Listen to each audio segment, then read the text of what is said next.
Friday, we're going to have Miami, Indiana. That's Group B.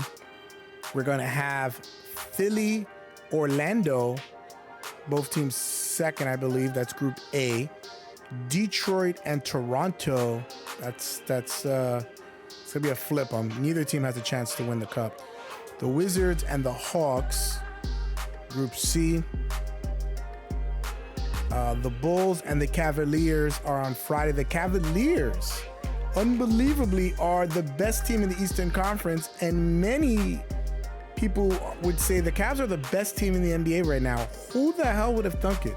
But again, they had no real turnover this year. They brought everybody back, and they brought in Kenny Atkinson, who was heralded in Brooklyn before he was unceremoniously fired.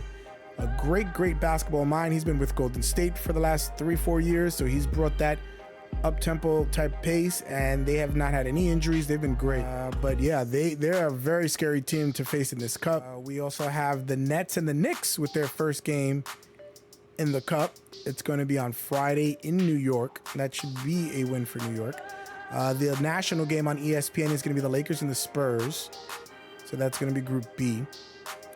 And then the Clippers, the Rockets, Nuggets, Pelicans, Phoenix Suns, OKC Thunder. The second game on ESPN is going to be the Memphis Grizzlies and the Golden State Warriors. And the last game for this week is going to be Minnesota and Sacramento. So for the East, for the Eastern Conference, for East Group A,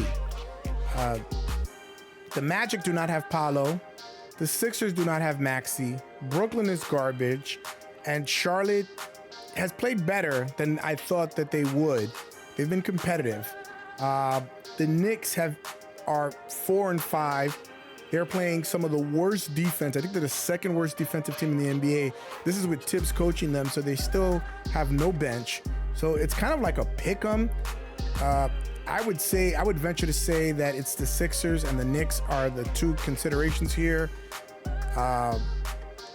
I think whoever wins that game tomorrow between the Knicks and the Sixers is going to represent the group, because I think both the Knicks and the Sixers are going to wipe the floor with the other three.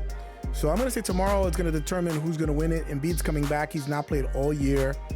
The Knicks do not have Mitchell Robinson, and he loves playing against Karl Anthony Towns.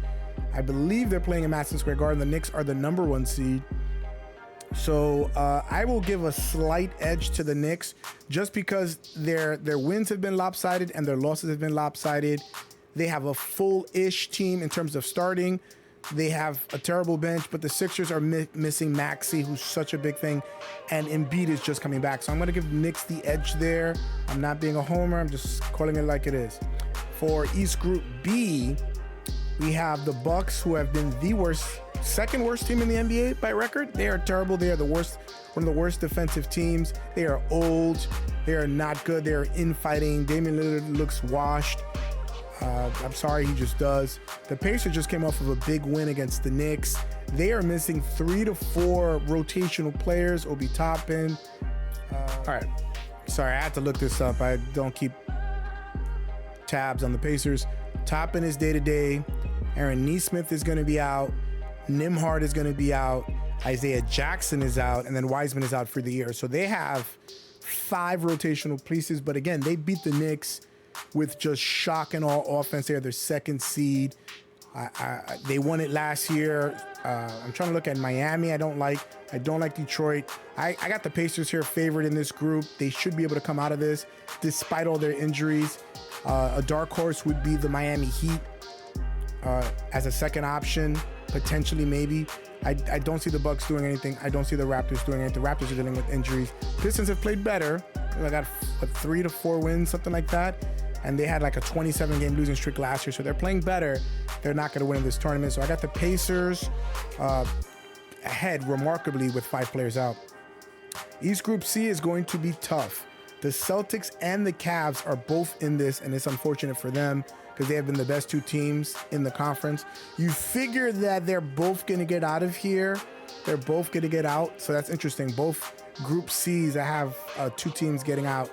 You think the Celtics, they lost in the first round to the Pacers last year, and the Cavs. They've just been playing scorching. They still should keep that up. No injuries to speak of. They're healthy. The Bulls have been playing better. The Hawks have been competitive. The Wizards are garbage. But yeah, so I have both the Celtics and the Cavs coming out of there easily. So it should be very interesting. So those are my picks. Let's go over it again. I got the T-Wolves West Group A. I have the Lakers West Group B. I have the Warriors and Grizzlies West Group C. So it's only 4 teams that come out. I have the Knicks Group A. I have the Pacers Group B. And I have the Celtics and the Cavs Group C. Those are my choices. So it's going to be fun. I'm excited to watch these games. I hope you watch the games. They're like the playoffs. They're really, really intense. The court looks different. The environment is different.